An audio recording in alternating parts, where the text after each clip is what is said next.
so I know it might not look like it, but this is a 97 Honda CRV. We put the Tacoma headlights on it in the very first video. There's still some work to do there. We'll do that before paint. Built the tube bumper in the second video. This is 1.5 inch 120 wall tubing with some nylite fog lights that are ultra bright. We did all that in the second video, as well as wiring, doing some pro wiring into the headlights. And in the third video, we installed some new wheels that are sick, and we put on a roof rack without the use of any sort of roof bars, just some scrap metal and a couple of bar mount clamps from Nylite as well. And today we're going to do the back. I am by no means an expert bumper builder. My first one was the front bumper on this car. This is the second. I started with an S-bend sort of base bumper. I don't know, basically something to build off of, but I needed a way to attach it to the car. So I designed some brackets in CAD using my 3D scanner and Fusion 360. And to my surprise, they came out pretty awesome.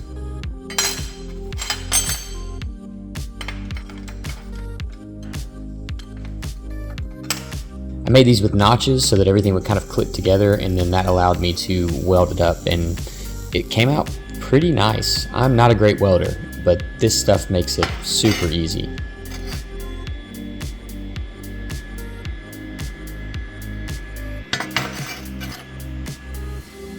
I left some gaps so that when I welded, there wouldn't be buildup. I guess it kind of helps the weld sink down in. The brackets on the end are cut to 1.5 inches, so the tube actually slides and locks into place. I don't know if this is going to be a problem later on, but I thought it was cool. The accuracy of laser cutting is awesome. This is all from Sin Cut Sin, by the way, so if you want to try this out for yourself, you can check them out.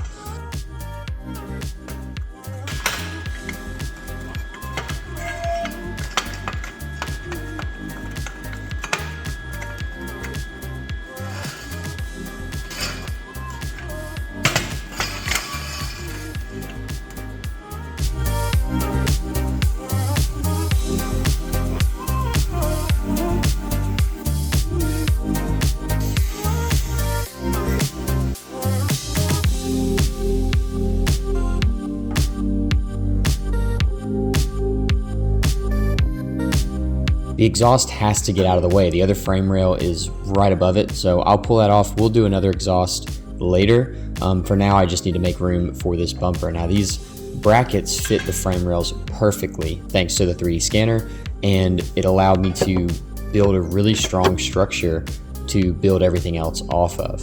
I could have gotten really complex with this bar and made it bend all around the car, but I'm just not that great with this tool yet. So I wanted to keep it as simple as possible, though when I try to keep things simple, they tend to get out of hand, and this project's no exception.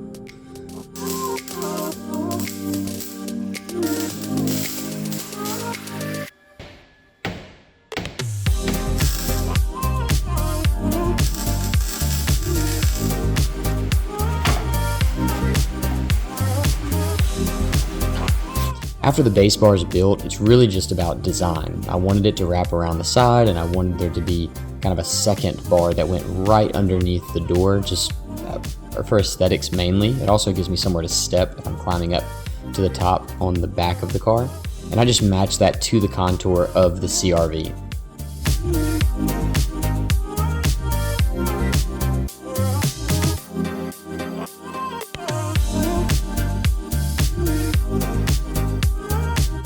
The tolerance where the door opens is really tight, but that couldn't cause any problems in the future.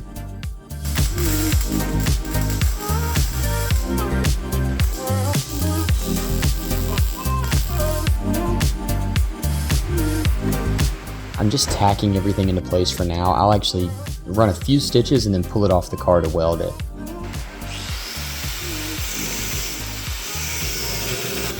Now that I have a design that I like, I'm going to cut off the excess, and this is the final shape. I think this looks pretty cool, but this is just the base. I've got to do the hard part now, the part that I've literally never done before, and that is build a swing arm.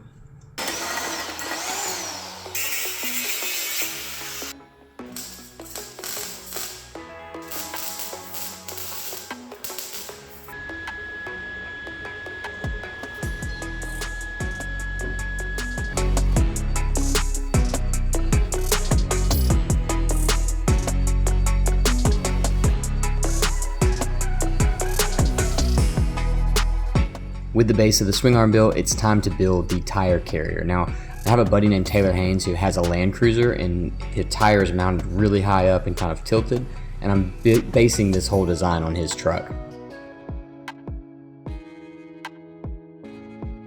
This was a lot of trial and error because I didn't actually know what angles I wanted or what I wanted it to look like. So we just kind of kept bending and adjusting until it was a shape that I liked, and then put in some 20-degree bends to help the tire carrier kind of follow the shape of the CRV, because the CRV kind of slants inward where the glass is.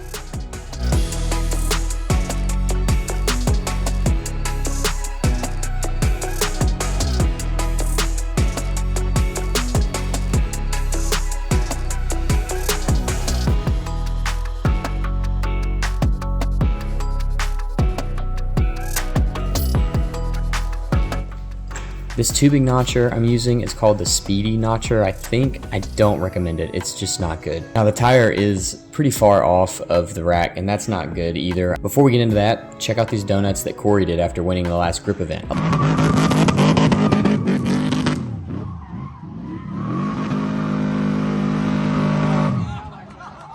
lot of you guys have been asking me about grip. I'm going to make a video very soon about that autocross event and where it started and where it is now. Would love for you guys to come hang out with us in our next season. I designed this tire carrier in the shape of my logo, also laser cut from Send Cut Send. It was cheaper to do it that way than to buy a universal kind of tire mount. I did have to add some metal to it. I welded some plug welds onto this angle bracket. The angle bracket just gives me something to weld to the tire carrier tubing that I already bent. But this came out really great. It lines up perfectly, and it was way cheaper than buying something on Amazon. And it was super easy to make. Now with some precise measurements, I placed it in the center, tilted it back a little bit, and tested the wheel. Again, this is all just tacked together, so I'm really trusting these things to hold everything together. And this is better. I wish the wheel was a little bit closer, but we're gonna leave well enough alone. I'm gonna take the swing arm off and finish weld everything.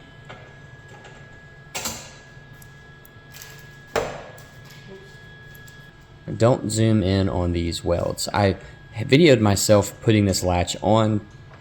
I don't know where that video went, but here you go. This is a slam latch, I think is what they're called. I got them on Amazon. I bought 2 of them because it was a kit, and it ended up being really necessary for the amount of weight that these things have to hold.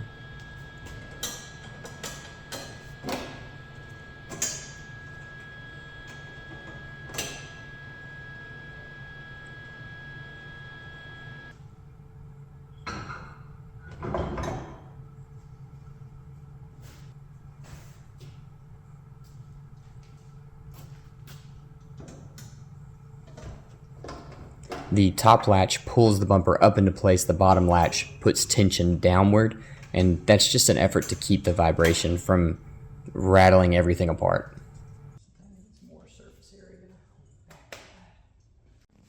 All right, I've been doing a lot of voiceover in this video just for retention, so hopefully you guys are still watching. Just wanted to update you in person for kind of everything I've got finalized now. So I did build this, I started to anyway, this rubber bumper, and I screwed it up. I forgot to weld the nut. It doesn't matter. I broke a bolt off in there, so I got to make a new one, which is kind of a bummer, but I've got to go to the store and get one. But for now, I just wanted to test it and see. So I've got these 2 latches that hold this in place. There goes our bumper. So you can see it wants to droop because of all the weight is on that one spindle. If I had a dual spindle, like one up here, it would be better. But anyway, we'll use this. This latch, this first one, pulls it into place. The second one takes out the up-down movement like that. Really solid. This rubber bumper pushes into the door there. It's gonna dent the door, but I don't really care. And then I have to remake this. You can see I broke a bolt off inside of there. I did it in the wrong order. That is gonna go up by the glass to rest on the glass here to stabilize the wheel, I think. I'm probably not gonna remake that in this video because I'm running out of time and I really wanna get this thing out. But what I wanna do is test this on there, because originally when I put it on, the thing wobbled, like the whole thing wobbled. And the problem with that is because this is a single pin, not only is it a single pin, but it's a single shear. So down here is the only place it's mounted. We don't have a mount up top. So because of that, it's likely this thing's gonna crack, especially if there's vibration. And I don't have a solution for it yet. You can comment below and let me know if you have one, but I gotta get all the vibration out. I think this setup's gonna do it. Let's find out. Wheel on. Now, one thing I like about it being at an angle, other than it looks sick, is it actually just holds the wheel on. So even when the lug nuts are off, it just makes it really easy to put the wheel on and off. Now the question is, that is shaking the entire car. That's good. A minute ago when I did this, it'll still bend this way a little bit. We'll just have to see. We just have to see if it's a problem. I don't know if it's gonna be. But I think that, yeah, I think that that's gonna move with the car. Now, the other solution I could do is come off of here and put a pivot point directly above this one, like right in line right here, weld it to the door or something. That would be a 3D scan situation, just so I can make sure they're in the same spot. That's possible, but I'm not gonna do it unless this becomes a problem. So maybe we can mitigate all of our issues with this and it'll just work. But if not, the plan B is to run a second bar like you see on Jeeps and stuff to right there on the body. Just weld a bracket, design something in 3D, weld it, and have 2 pins instead of 1. And I think that would solve all my problems actually. And I probably wouldn't have to use the 2 latches, but I kind of like the 2 latches. I think it looks cool. I wish the handles were yellow. And why do I wish they were yellow? You can kind of see right there, but it's the next job, the next thing we're gonna do. If I haven't showed it yet, this is when we're gonna do it. So I 3D scanned this window. I had an idea for this that I wanted to try out, and I modeled this thing. This is an aluminum bracket. RD1 is the chassis code for this car, and you're gonna see that throughout the build. I'm gonna use this design that's in the same font, or I made it close to the CRV font, but we're gonna use it throughout the build. And this goes right there, and you can see it fits perfect. I mean, the bends are just spot on. 3D scanners are amazing. We're gonna mount this thing on there, and then I'll show you what's going on, the whole reason that this is here. It's not just to look cool, though it is kind of just to look cool. It does serve a purpose. I drilled a couple holes in the body and inserted riv nuts with RTV. Now, these holes go to the interior in some cases, and I don't want it to be a water trap. So I will seal these threads off as well with some thread sealer the last time I put these on. For now, they're just getting bolts, but this is a riv nut. You guys have seen me use these forever, and they are great ways to attach stuff to sheet metal. You can put some RTV around the outside of them and they'll seal themselves off, and it's worked for me in the past, so I'm gonna do this here as well.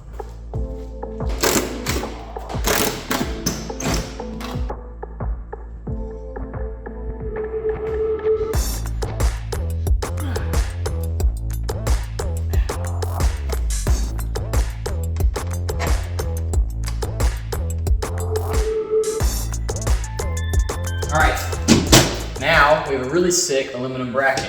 You'll notice it's moving a little bit. I don't have it cinched down, that's on purpose. Gotta take it right back off. I'm missing some hardware because I decided to use more than I thought. I thought I was gonna use 4, I ended up using 6, which took away from the other side. I've already done the other side. This is what's going on now. But preface with, I love boxes, especially cool boxes. So I got the coolest kind of box, Pelican case. And we're gonna mount this guy right there. Got a little carried away. So shocked. Huh? I'm so shocked.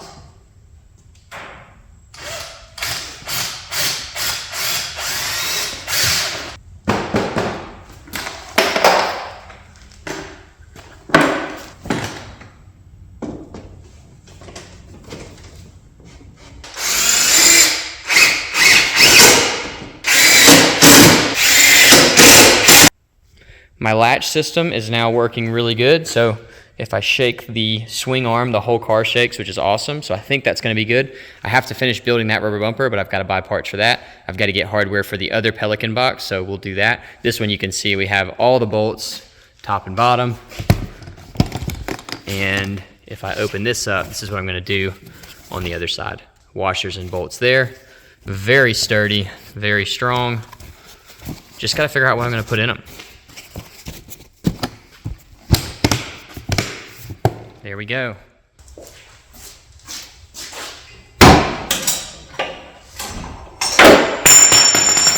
That's just the bumper. I just wanted to show you guys this. So the swing arm opens all the way up. Now I do think I need to put some kind of limiting strap or something because it will swing back and hit the car. We may, yeah, that's gonna dent the car. Oh! What was that? Which is?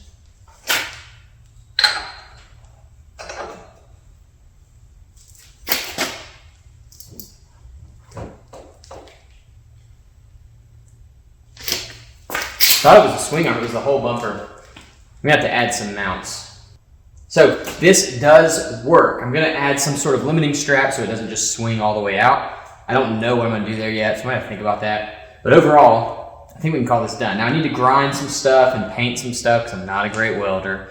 But other than that, I think it's good. Pelican cases look awesome. In the next video, we're gonna be lifting it. I thought I was gonna do it this video, but it's more involved than I expected, like everything else. So I made some parts, we're gonna lift it up, we're gonna do some maintenance and stuff, and I've only got like 1 or 2 other things to make for this. So we may do that in the next video too, we'll have to see. And then we'll be ready to hit the trail. Get this thing go back on. That is it. This thing came out awesome. Now some of my welds, questionable. You'll see that I ground a bunch down here and added a bunch and ground a bunch. It just looked bad. Now I think it'll look better. And I am gonna paint it, but I ran out of the textured black that I've been using on basically all my metal work. So I gotta go buy more of that. They didn't have any in the store, so we gotta put the video out without paint on the bumper. But I will paint it and you guys will get to see it painted. These things came out awesome. I am a huge advocate for 3D scanners. I cannot believe that it just fit and it looks professional and good and cool and everything that I wanted. And it looks just like it did in the computer, which is just, I know that makes sense, but it's just mind-blowing to me. Now, here's my encouragement for you. If you're looking to buy like $3,000 worth of tube bumpers, instead, buy a tubing bender, buy a welder, and build your own stuff. This thing looks awesome. It cost me $150 in metal for the rear and the front.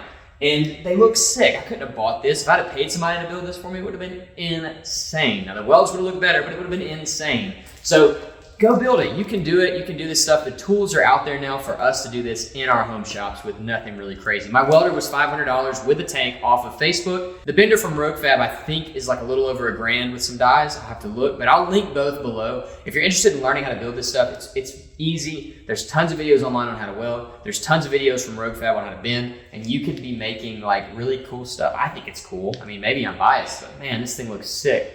I've got to make a couple of more mounts. I've got to paint it, but this is where I'm going to stop today. So I get this video out and I just need a break. I need to think through some things. My biggest concern is how much stress is on this single pin. So I'd like to put another pin somewhere, but that's a 3D scan job that I'll do later, I think, if it gives me problems. We'll see. Thank you guys so much for watching. I've been posting every week again, getting back into YouTube. So if you're here, kind of on the front end of me getting back in, thank you so much. I really appreciate you guys coming back and watching the videos. We're gonna keep going. I've got other videos I'm actually working on while I'm doing this, so there will be videos that just keep coming out, and lots of different builds that are coming out. Some builds we're gonna close the book on and open the book on some really exciting ones that I've been holding for years, literal years. I've had one specific car that I've been hiding from you guys, and I think it's almost time to get it out. I've just gotta get like the fats and the EMG kind of sorted, and we're gonna do that in an upcoming video pretty soon. All right, that's it. You're updated. If you watch the whole video, I need 2 things from you. One, the secret word is Pelican. So use Pelican somewhere in your comment, so I know you watched the entire thing. It's good for the algorithm. It helps, I don't know, something. It's magic. This YouTube thing's all magic. We don't understand how it works. And then number 2 is, let me know what I should put in these boxes. That's actually not necessary, but if you think of something that would go well in here, comment it below, because I just did it because it looks cool, honestly, but I want to use them and I want to have something that I can like make a custom storage thing for. But it also needs to be something that people don't really want to steal, because I don't know that I'll lock these things. I could. I don't know. Let me know what you think in the comments below. I'll see you guys next Sunday. We're posting every Sunday now. Sunday at 12 o'clock p.m. That's the afternoon, 12 o'clock CST. So 1 o'clock on the East Coast, 12, 11, 10, what is that, 10 on the West Coast, something like that. And if you're overseas, it's like 8 p.m., 8 or 9 p.m. It's like you're in Europe area. If you're in Australia, I think it's like midnight. I'm trying to hit everybody kind of in regular hours. It's tough. Thank you guys so much for watching. I'll see you in the next one.